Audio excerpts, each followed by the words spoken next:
and dragging Nichols on the night of January 7th, setting him up for blows over and over, and then standing around without rendering aid for more than 20 minutes. And when paramedics arrived, the video shows them asking Nichols about substance abuse while he simply kept saying he wants to go home.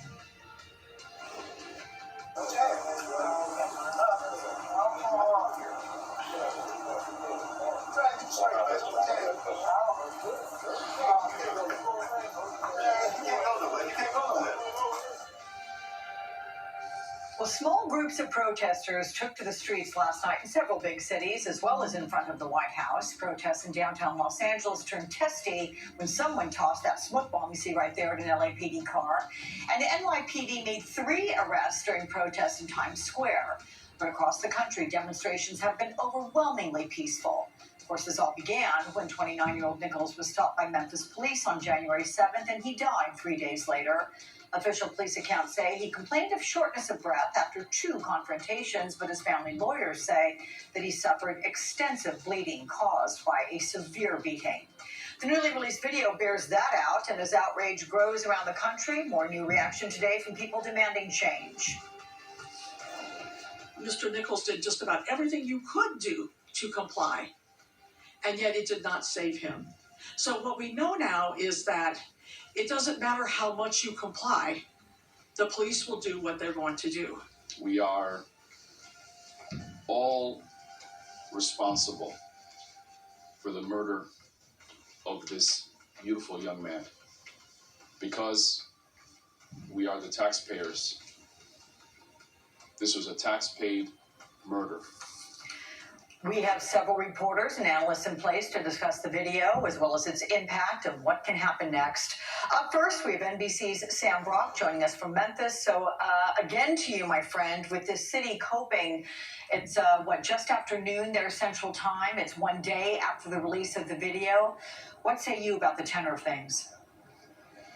Look, Alex, you heard the heaviness and the heartache in those responses. But if there was a thought process in Memphis that the city was going to be torn apart after the video, that's not necessarily what we've seen in terms of the public behavior. It's been peaceful protest, as you discussed. There are actually 2 protests coming up this afternoon in about 3 hours, Alex. One of them is going to start in this plaza where I'm standing in front of the public safety building. Another one is at another plaza close by. But really, credit in this case the police, the DA, the city's government for its transparency and for its swift action in coming out with second-degree murder charges against these 5 police officers before the video was released, because there's a definite chance there that it diffused some of the tension and potential for violence, which simply has not materialized so far. As far as the video itself, Alex, it was billed as heinous and horrific. That is exactly how it turned out to be. As we see these images of police officers coming up and right away, a 10 out of 10, in the words of the police chief here, approaching Tyre Nichols and yanking him out of the car. He is on the ground, Alex, in seconds. And as he's able to escape, as they're trying to tase him, it's that next video, that poll cam video, that is so revelatory and so upsetting. As you see a group of officers, 4 or 5 of them, sucker punching him and kicking him as he's on the ground and periodically trying to stand up. This is a man who is staggering and woozy and defenseless, and they just keep going. Now, I spoke with a local council member who tells me he believes there is a very strong possibility that 3 of those responding officers in the second confrontation turned off their body cameras. We do not have confirmation from the city about that yet. I'm waiting to hear back and get a statement from the city attorney, but that's his thought on this, and also trying to pin down exactly how many body camera videos they actually released. But Alex, there was also a 6th responding officer who wasn't there. He was waiting with the abandoned car. When I speak with the council member, he describes that man's response. Listen to this.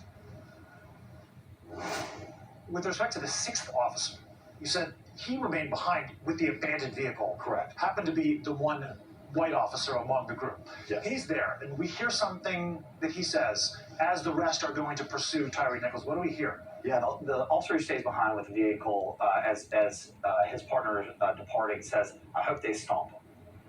What did you make of that?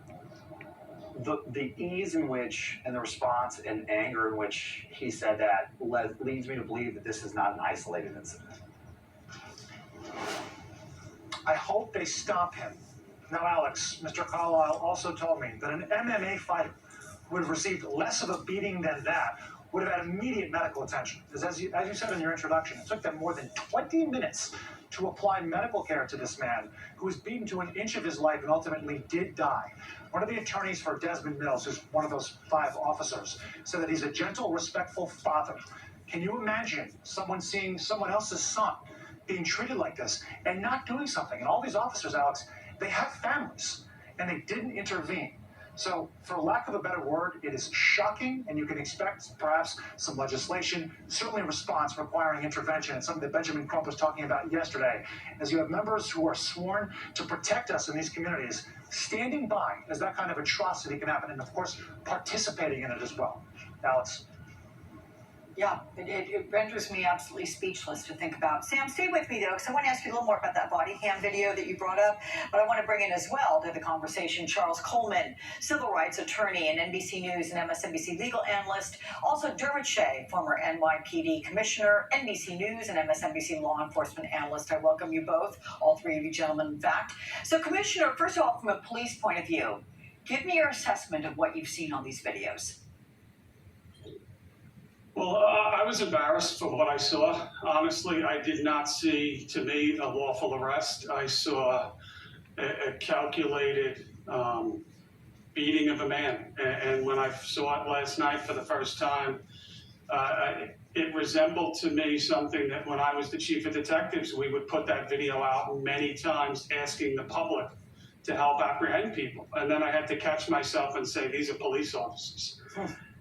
Taking their time, kicking to the head. I mean, this is not somebody that was being arrested lawfully to me. I did not see resisting arrest there. I just saw a beating of a human being. And, you know, I think I speak for all law enforcement when they condemn this type of action. And I know many will say that's not enough, and they're probably right. Yeah. But I think it's important for everyone to speak out when they see this. Commissioner, let me ask you something, and I pose this question of our colleague Carmen Best, former Seattle police chief. NYPD, is there something similar to the Scorpion unit, which is described in Memphis as being a unit that goes out and looks for sort of high-intensity crimes in communities where there is an increased level of crime? Does NYPD have that? Well, so they don't have anything called that, but I think the name here is irrelevant, honestly. It's units that go out, and proactive units, and frankly, in law enforcement, you need that to some degree, and some may disagree with me, but it's how that has to be done, the training that they receive. It has to, of course, be lawful at all times. I'll tell you something, Alex, that I think that when I watch this video, a second thought comes to mind with how they just step back, and no one seems to be worried about anything. There are body cameras at play for sure. I have to think that, you know, part of this investigation has to be now going back and reviewing other encounters, which is easy to do. What's the process that they have? Did we miss something? And it's quite possible that something was missed in earlier encounters, but just honestly to learn from this, because there's many different aspects to this incident that's troubling. And then you worry also, what if there was no video here? Yeah, and how long would this type of behavior carried on? So it's exactly. Just, there's a lot to peel back here, and none of it is good. Before I get to you, Charles, since you, Commissioner, brought up about the body cam, Sam has been reporting on that. And Sam, let's go over that again, because the body cam video, you've reported it has to be activated. That is what is required when police approach a suspect or going into a home or whatever they're doing, right? Not necessarily when they're just driving around. And it was not intentionally activated by how many officers, and what questions is that bringing up there in Memphis? Well, that's the clarity that we're looking to achieve right now, Alex. We don't know, but it appears there are 2 body camera videos out of the 5 who responded to that second confrontation. The question is, where are the other 3? Why were they not active? Now, the council member that I spoke with said there's 2 possibilities here. More than likely, they didn't activate their camera. The other is that the city had the footage and lost it, but the city has been giving us everything they say that they have there in the reservoir. So that is less likely, but I'm waiting for an official response on that. But in terms of what we're looking to learn, What transpired? What were the conversations that were had before they approached Tyre Nichols? Because we start this process, it's a minute of pre-record once they activate it, so there's no audio there, and all of a sudden, then you see the police officers rushing to that car and ripping him out of the car. Why was there this elevated urgency, if not just outright aggression? Those are questions that we need answered right now, and there doesn't appear to be a timeline or a start to this video that would conceivably answer those questions. Okay, so a couple more questions here. First one to you, Charles, and that is, it's beyond difficult to watch any man being beaten with such ferocity and not ask questions about motive. And the police chief has said they've been unable to substantiate the reason for the traffic stop, by the way, in the first place. So why pick on him? Did anyone have a beef? Is that possible? So I guess the question is, can this level of violence, can it really be random?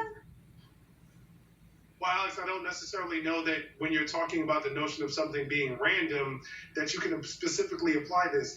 Random would suggest that this could have happened to anyone in Memphis, Tennessee. And quite frankly, I'm not ready to make that conclusion. I do not believe that had this been a white person in Memphis, Tennessee, that this is something that could have happened to them. So the notion of something being completely random is one that I am hesitant to embrace. However, what I will say is, when it comes to these specialized units, my experience as a former prosecutor tells me that oftentimes these sorts of traffic stops are made as pretext for additional searches that should not have been made, that are in violation of an individual's Fourth Amendment rights against illegal search and seizure. And so these traffic stops, particularly by these specialized units in police forces across America, are oftentimes pretext for additional types of searches. So again, there's not necessarily the random question, but also to the root of what it is that you asked.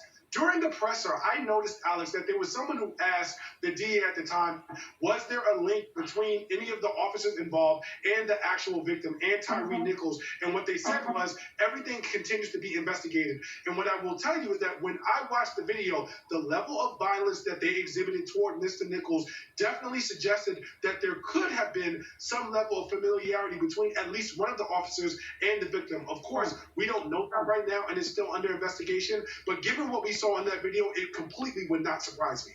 Okay, so Sean, my director, if you can put up the graphic that we have of those 5 officers that have now been fired and the charges that they are facing. Add to that not only the charges here and what you think of them, Charles, but what you just said.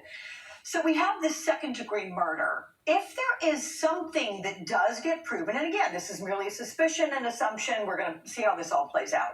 But legally speaking, if that were to be added, that there was something between perhaps one of the officers and Tyre Nichols, how would that change things legally? I believe that it would undoubtedly raise at least the murder charge to something closer to first degree. I don't think that that necessarily would allow the charges to remain where they are. I would expect that the DA would go back, revisit the charges, and add to what the top count is. As I look at the intentional deprivation of their official duties, those charges I also think would be revisited, but at the federal level, Alex, because remember, DOJ is also engaging their own resources around a federal investigation of the violation of Tyre Nichols' civil rights. And one of the things that I suspect that they are looking at, very similar to the officers who were around in the Derek Chauvin, George Floyd murder, is the notion that they denied him proper care when they were on the scene. That is something that's going to be an issue here. And if it comes out that somehow these officers were known to the victim and they still denied them, I absolutely expect that that will be a part of federal civil rights charges levied against these officers. Commissioner, here's something of a lot of interest here. Our reporter, Antonia Hilton, has noted that some of the dialogue that we've heard from police officers in the video doesn't appear to match up to what you see playing out. It's kind of like they may have been constructing a narrative in real time. What do you make of that? Well, that's one of the beauties of the body camera, that as was said before, you have a depending on what it's set at, generally it's a period approximately a minute before the activation comes on. You will capture all of this, interactions with responding officers, and all of this will be promptly turned over to the prosecutors to review. So I expect, as the discussion was just made here about Could there be a possibility? Of course, it's possible. It's something that will be looked at. If anyone knew anyone beforehand, that to me, that would be something very easy to corroborate and put to bed whether it is true or not. And to the body cameras and the discussions, I think the prosecutors, whether it's state or federal, would be reviewing all of that information. And if they determined that there was an overt attempt to cover up, that could be explored for additional charges. Okay, thank you all for your insights. Sam Brock, Dermot Shea, Charles Coleman, guys, appreciate you. And later today, Reverend Al Sharpton will be sitting down with Tyre